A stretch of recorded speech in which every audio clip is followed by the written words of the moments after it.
Esta semana en Vaticano, conozcan al equipo de atletismo del Vaticano y a un viejo amigo del Padre Pío. Pero antes, acompañan al Papa Francisco en su viaje apostólico a 3 naciones africanas. Todo esto y más, en Vaticano, comienza ahora.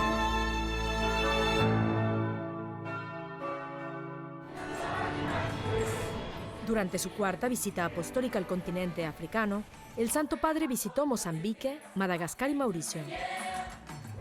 En 7 días visitó 3 países con un tema clave que fue la paz.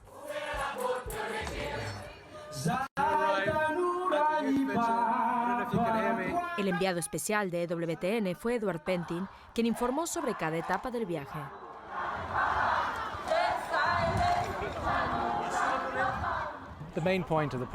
En realidad, el principal motivo del viaje del Papa a Mozambique es la paz y la reconciliación después de la guerra civil que duró desde 1977 hasta 1992, pues lo que desde entonces ha habido es más bien una paz frágil.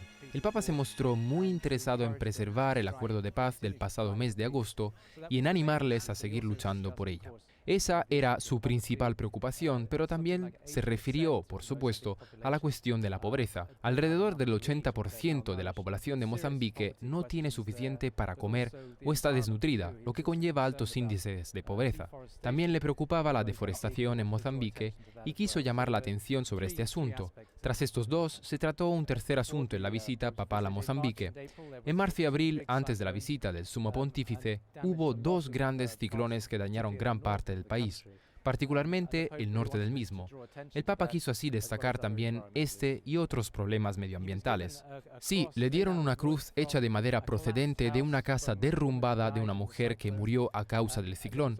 También había cruces grabadas en la cruz, pequeños crucifijos, hechos de chapa de metal del techo de la vivienda. Así que fue muy conmovedor y representativo del sufrimiento que los mozambiqueños habían padecido a causa de esos 2 ciclones.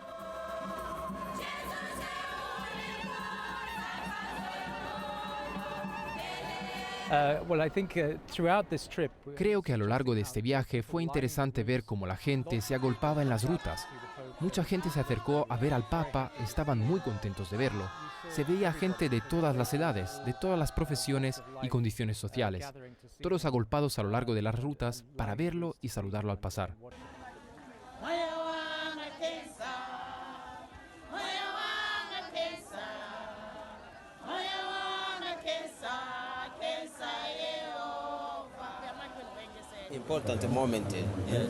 Esta es una ocasión importante para lograr la paz y para que estas gentes se reconcilien. Es un buen momento.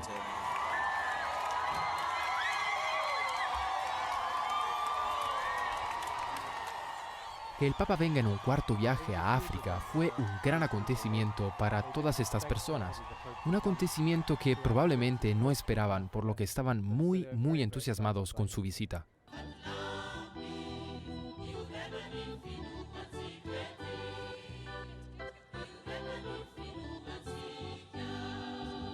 En Madagascar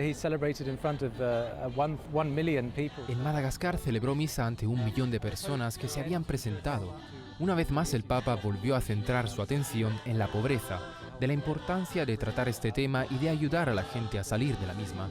Pero estaba realmente muy preocupado por la situación de los malgaches y de cómo son tratados, de hecho, precisamente por ser muy pobres.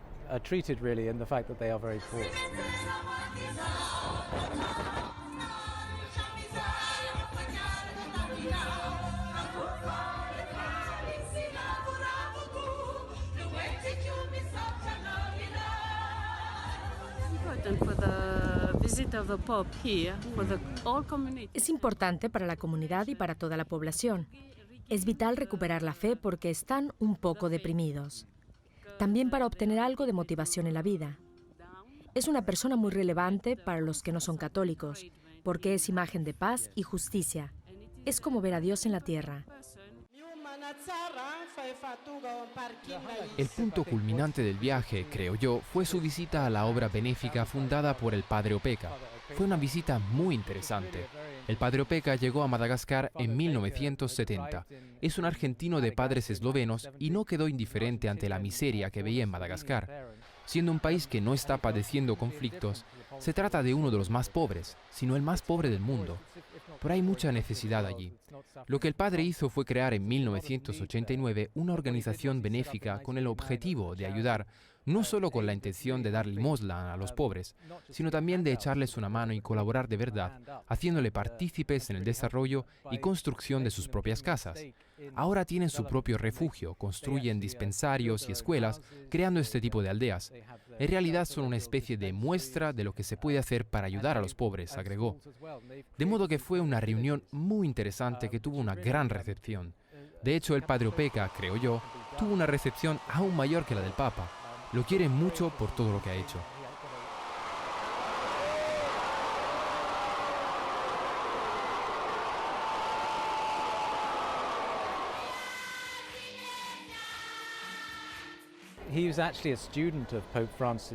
En realidad fue alumno del Papa Francisco, del cardenal Bergoglio, como era conocido allá por los años 60. De hecho, fue estudiante de teología de Bergoglio. El Papa mencionó que cuando el padre Opeka llegó a clase, dijo que no quería estudiar nada, sino trabajar, y que eso hacía reír a los demás.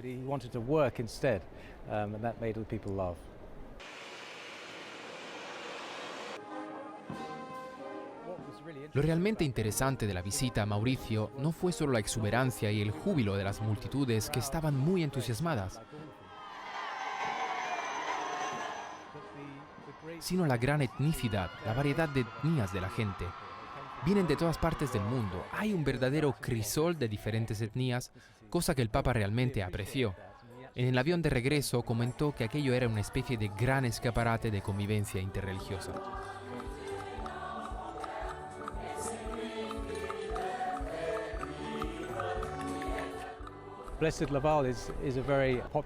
El Beato Lavales es una figura muy popular en Mauricio porque ayudó a reintegrar a antiguos esclavos, así que los mauricianos lo ven como alguien que intercede por ellos.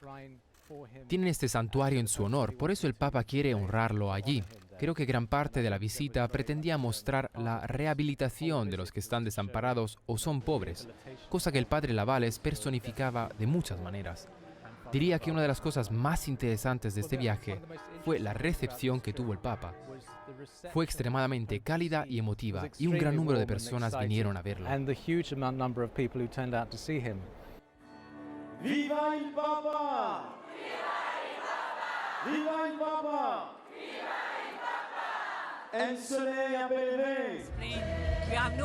No hay palabras para describir la alegría que sentimos hoy. Es algo que no podemos percibir por televisión. Él está a nuestro lado. Es un momento muy especial para mí. Creo que esto demuestra la creciente fe del continente africano y el hecho de que, como me gusta decir, la fe se extiende hacia el sur desde el oeste. Se está expandiendo mucho en algunas partes de África, ahora sobre todo por el sur.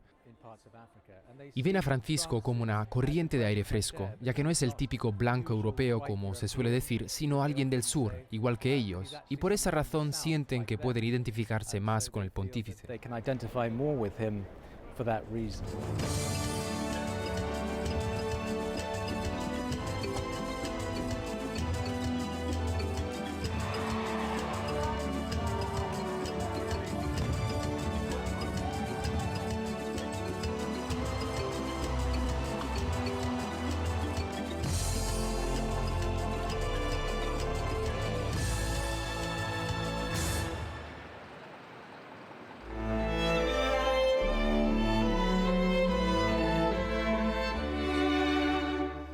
Deporte en el Vaticano.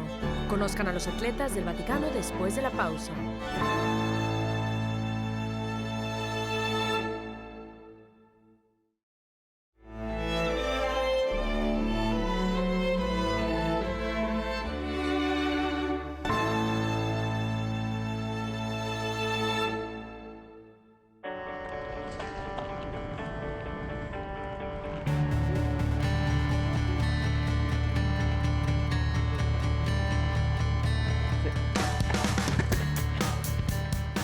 ¿Sabían que la Ciudad del Vaticano tiene su propio equipo de atletismo? Dicho equipo incluye guardias suizos, miembros de la Curia Romana y empleados del Vaticano junto con sus familias. El proyecto se puso en marcha oficialmente el pasado mes de enero y ya cuenta con 80 miembros.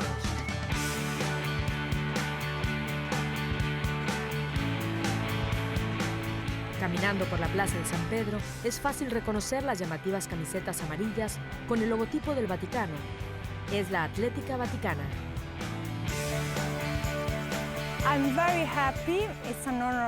Estoy muy contenta. Es todo un honor para mí porque, por supuesto, soy católica y además deportista.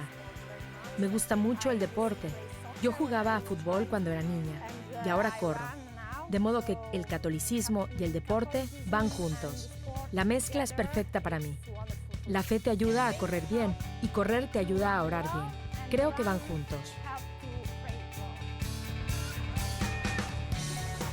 Yo ho cominciato atletica leggera a 14 anni ho vinto anche Comencé el atletismo a los 14 años. Gané un título en Italia en una carrera de 3.000 metros, que es mi especialidad. Mi padre es empleado del Vaticano.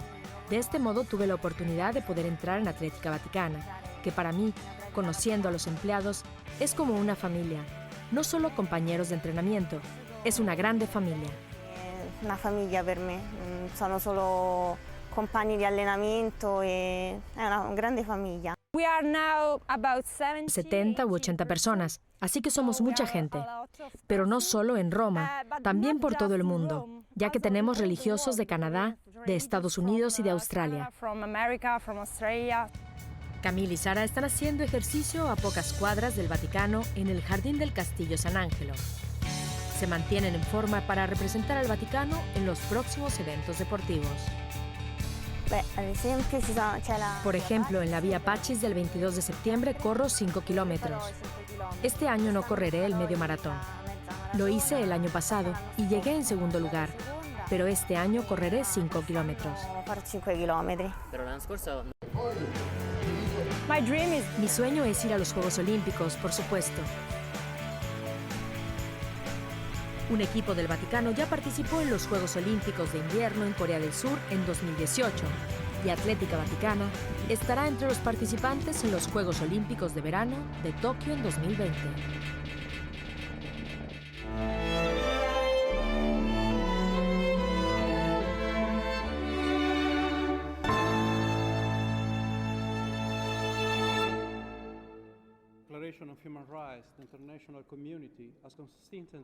La delegación de la Santa Sede en las Naciones Unidas de Ginebra denunció fragmentos del reciente informe del experto en derechos humanos de la ONU, el Dr. Bolivarri, sobre el monopolio estatal educativo, pero estuvo de acuerdo en que los estados deben respetar la libertad de los padres a la hora de elegir distintas escuelas a las establecidas por las autoridades públicas. Después del evento, el arzobispo Ivan Jurkovic explicó a EWTN la posición de la Santa Sede sobre el derecho a la educación. En algunos lugares, a veces también debido a las normas internacionales, tenemos la idea de que el socio ideal para la educación debe ser el Estado. La Santa Sede y las iglesias católicas no están de acuerdo. Y es debido a que la sociedad que vemos es muy variada.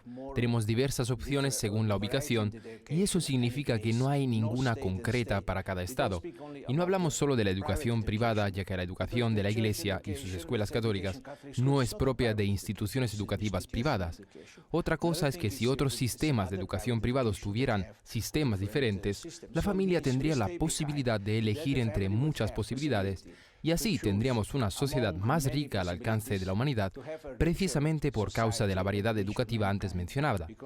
También subrayamos que el Estado y otras instituciones deben coordinar todos los esfuerzos en el campo de la educación. El artículo 26 dice que toda persona tiene derecho a la educación, así que pongamos eso en marcha. Debemos ayudar a los niños a tener una educación. El secretario general de las Naciones Unidas ha creado una iniciativa mundial que pretende aumentar la participación y el alcance de una educación cívica mundial, centrándose en el aprendizaje y la enseñanza para el desarrollo sostenible. La declaración más fundamental del documento de las Naciones Unidas sobre la educación es la Declaración Universal de los Derechos Humanos, precisamente lo que de nuevo quisiéramos mejorar. También nos gustaría que se prestara atención a las Naciones Unidas, recordando que la educación no se dirige a obtener beneficios ni rentabilidad. La educación no es un negocio. Y a pesar de no ser un negocio, también aporta resultados positivos como cualquier otra actividad económica. Así que nos gustaría que la educación no solo se centrara en cubrir las necesidades de la gente, ni tampoco en otras cuestiones de relevancia. Lo que al Papa le gustaría hacer es atraer la atención sobre los millones, probablemente cientos de millones de niños que no tienen acceso a la educación. Puede que no tengan dinero para pagar, pero debemos educarlos. Alrededor del mundo, más de 58 millones de niños y niñas no pueden ir a la escuela o no se les permite asistir. Hoy en día, las niñas tienen menos probabilidades de acudir a la escuela que los niños, porque las niñas corren un mayor riesgo de ser atacadas cuando se desplazan a la escuela y las familias tienen más dificultades para comprar uniformes nuevos. Un total de 258.115 niños son secuestrados cada año por tratar de asistir a la escuela. La Iglesia Católica y probablemente muchas otras organizaciones religiosas consideran que probablemente todo será insuficiente, pero al menos sigue siendo una educación. Debemos evitar la educación que solo pretende ser una fuente de beneficios, y a pesar de que es una responsabilidad personal, algunas instituciones consideran que puede ser subcontratada, de modo que podemos encontrarnos con un contratista privado que se encarga de dicha responsabilidad personal y al mismo tiempo dicha responsabilidad recae también sobre un contratista privado. Todo esto significa que a nosotros nos gustaría que la educación fuera realmente la preocupación central de las Naciones Unidas cara a la humanidad, especialmente para los millones de jóvenes en el mundo que no tienen acceso a la enseñanza. La Santa Sede está en contra del modelo único y cree que la manera en que el informe de la ONU se refiere a las obligaciones internacionales jurídicamente vinculantes para los Estados no hace más que suscitar una grave preocupación.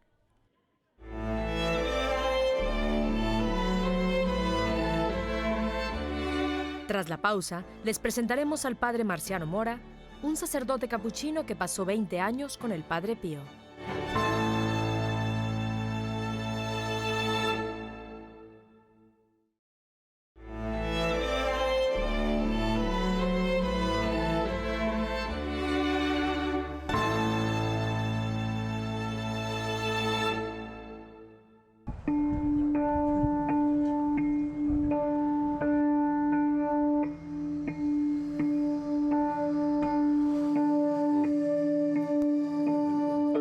El anciano de 90 años, el Padre Marciano Mora, es el último capuchino vivo en San Giovanni Rotondo que conoció al Padre Pío. Ahora vive en un convento, donde permaneció junto al Padre durante 20 años y donde lo conoció por primera vez. ¿Cuál è stata la mia prima esperienza? ¿Cuál fue mi primera impresión de ver al Padre Pío cara a cara? Era de un abuelo. Di un nonno. Daba la impresión de un abuelo que estaba con sus nietos. Con i suoi nipotigli. Mi ricordo che mentre stavamo riuniti... Recuerdo que mientras estábamos reunidos con el Padre Pío, nos cruzamos con el fraile ecónomo del convento, el que piensa en los gastos y esas cosas, y el que los paga.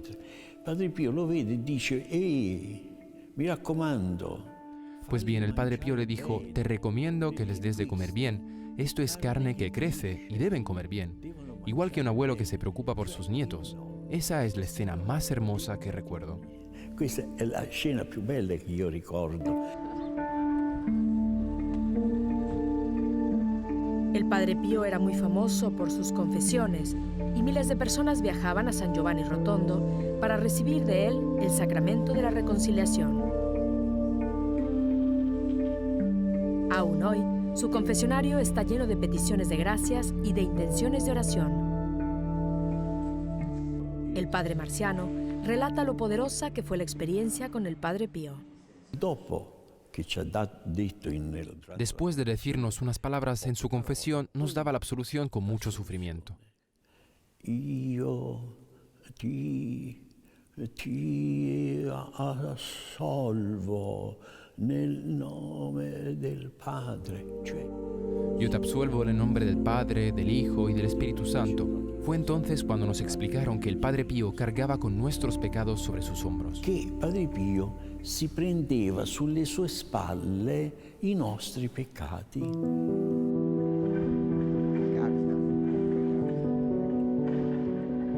El Padre Pío no solo soportó sufrimientos espirituales, en realidad Él sufrió físicamente con Cristo, recibiendo sus estigmas. Pensavo, beato Padre Pío. Pensé, bendito sea el Padre Pío, bendito sea porque tiene los estigmas. Sabiendo lo que significa tener los estigmas, bendito sea Él. Una mattina io servo la messa, ritorno in sacrestia. Una mañana celebró la misa, regresó a la sacristía y antes de ponerse los guantes me dio la mano para que la besara. La porto alle labbra. La tomé y lentamente la acerqué a mis labios. Lo hice con calma para poder ver mejor. Una grande crosta di sangue. Una gran costra de sangre en la que por donde estaba rota y fracturada se podía ver la sangre. Allora io bacio la mano e la do a un signore che era a fianco a me. De modo que besé la mano y se la di a un hombre que estaba a mi lado. El Padre Pío dejó que sucediera. El hombre no esperaba este gesto. Tomó la mano del Padre Pío por devoción y la apretó. Y en ese momento el Padre Pío dio un respingo gritando: «Me haces daño, me estás haciendo daño». Mi fai male, mi fai male. Fue así como comprendí que los estigmas no eran para la gloria, sino una fuente de sufrimiento. Una gloria, ma erano fonti di sofferenza. Sin embargo, estos sufrimientos fueron la fuente del poder del Padre Pío para realizar curaciones y milagros. Para resaltar este hecho, el hermano Marciano rememora la curación del cáncer de pulmón de su padre. Io dico a Padre Pio, Padre, le presento. Le dije al Padre Pío: «Padre, le presento a mi padre. Tiene una enfermedad pulmonar. Padre, ore por él». Padre, pregate per lui. E Padre Pio fa un gesto mai fatto nella sua vita. Y el Padre Pío hizo un gesto que nunca había hecho en su vida. Tomó a mi padre por la solapa de su chaqueta y con la otra mano comenzó a golpear su pecho. E con l'altra mano comincia a tirare tanti pugni sul petto di mio padre. Chi ti ha detto? ¿Quién te dijo que estabas enfermo? ¿Estás bien? Todos nos reímos viendo esta escena, pero el Padre Pío continuó: ¿quién te dijo que estás enfermo? ¿Te ves bien? ¿Estás bien? Chi te l'ha detto che tu stai malato? Tu stai bene, tu stai bene. Se fue y nos reímos. Nosotros también nos marchamos. Mi padre no murió de cáncer. E mio padre non è morto dopo 16 anni. Murió 16 años después de otra enfermedad. Le pregunté a mi padre: cuando el Padre Pío te golpeó, ¿sentiste dolor? Il Padre Pio ti dava i pugni, tu ti facevi male. Ma sì che mi faceva male, perché mi dava i pugni veramente. Por supuesto que me dolió, porque me golpeó con ganas. Pues bien, si mi padre se lastimó, el Padre Pío también se lastimó, porque tenía las llagas. El Padre Pío tuvo que hacerse daño a su vez. Anche Padre Pio si è dovuto far male. Y la gracia o el milagro fue causado por el dolor del Padre. Porque los milagros, las gracias, no se dan como dones. Pagas por ellas con el sufrimiento de un santo. Le grazie non si regalano, si pagano con la sofferenza di un santo. La vida del Padre Pío fue mística y muy peculiar en muchos aspectos. El último encuentro del Padre Marciano con el Padre Pío fue bastante extraño. A un certo momento, Padre Pio si ferma, si blocca. En un momento dado el Padre Pío se detuvo, congelado. No dijo nada. Sus ojos estaban puestos sobre mí. I suoi occhi, così.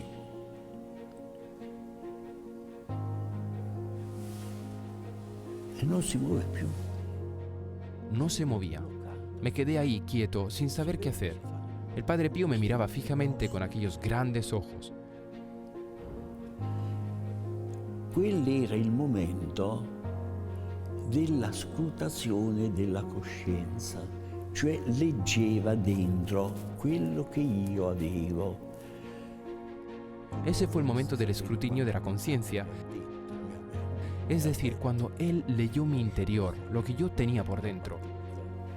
Sono convinto che mi ha visto dentro, perché io subito Estoy convencido de que él vio dentro de mí porque inmediatamente después dejé todas las demás actividades y trabajé exclusivamente para el Padre Pío durante 25 años, viajando por todo el mundo gracias a los grupos de oración del Padre Pío, Me habló sin decir palabra, me hablaba con solo mirarme.